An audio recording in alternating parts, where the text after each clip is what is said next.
Hello. So, those of you who have already adopted nanography for packaging and commercial printing, to you it might seem that it was always there. But only a few short years ago, nanography didn't even exist. So here's the story of how nanography was born. Some 47 years ago, I founded Indigo, and we developed the world's first digital printing press. 25 years later, Indigo was acquired by Hewlett-Packard. Why did I sell the company to HP?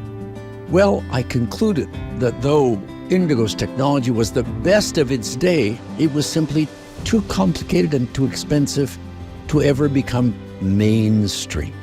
After selling Indigo to HP, I started Landa Labs.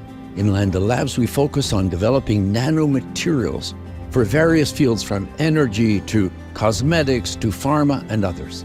Well, one of our first projects in Landa Labs required very special nanoparticles. We couldn't find them, we couldn't get anybody to make them for us, so we had to invent our own way of making nanoparticles. And we had a breakthrough. It worked. And I said to our guys, you know what? I come from printing. Let's try this for pigments. We tried it, it worked, and we discovered nanopigments.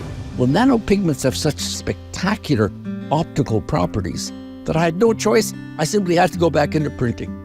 So we turned the nanopigments into nano ink. And then we needed a process for printing. Well, by that time, inkjet technology had really come a long way.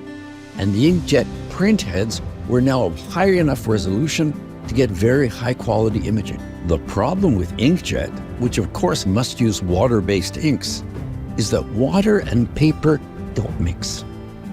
The water penetrates the paper, the ink wicks along the paper fibers, so you get variations in quality depending on the substrate on which you print. Of course, if you use specially coated papers, you can get very high quality imaging. But that's not what the industry requires. The industry needs you to be able to print on any paper, absorbent, non-absorbent, plastic, both for the commercial printing and packaging markets. Not only that, high area coverage images are extremely wet, and this water-based ink gets absorbed into the paper, making it very difficult to dry, especially at high speeds. So inkjet customers have to choose between high area coverage and high speed. They have to choose between high quality and a broad range of paper stocks. So we needed to solve that problem. We needed a technology in which the wet ink never contacts paper. So we invented a new printing process in which wet ink never contacts paper, and we call it nanography. Here's how it works. The nanographic printing process begins with the injection of billions of microscopic droplets of water-based nano ink onto the heated image conveyor blanket. Each droplet of nano ink blends with other droplets to create the final color image. When all of the water has been evaporated, the ink image becomes an ultra-thin, dry polymeric film, only 500 nanometers thick, the thinnest ink image of any printing process. Upon transfer to the substrate, the nano ink film instantaneously bonds, forming a tough, abrasion-resistant layer, leaving no residual ink on the blanket. Nano ink images can be transferred to any ordinary coated or uncoated paper without any kind of pretreatment, and can also be transferred to plastic films.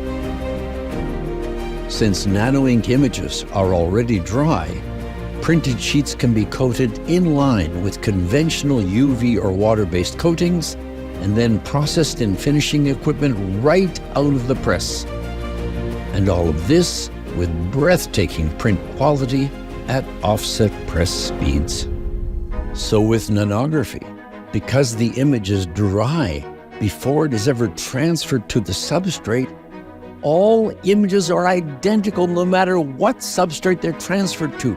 Absorbent paper, non-absorbent paper, coated, uncoated, plastics, all the images are identical. And this can all be done at very high speed. So that's the reason that nanography is being widely adopted today around the world. And that's the reason we believe the future of all printing will be digital, and that digital will be nanography.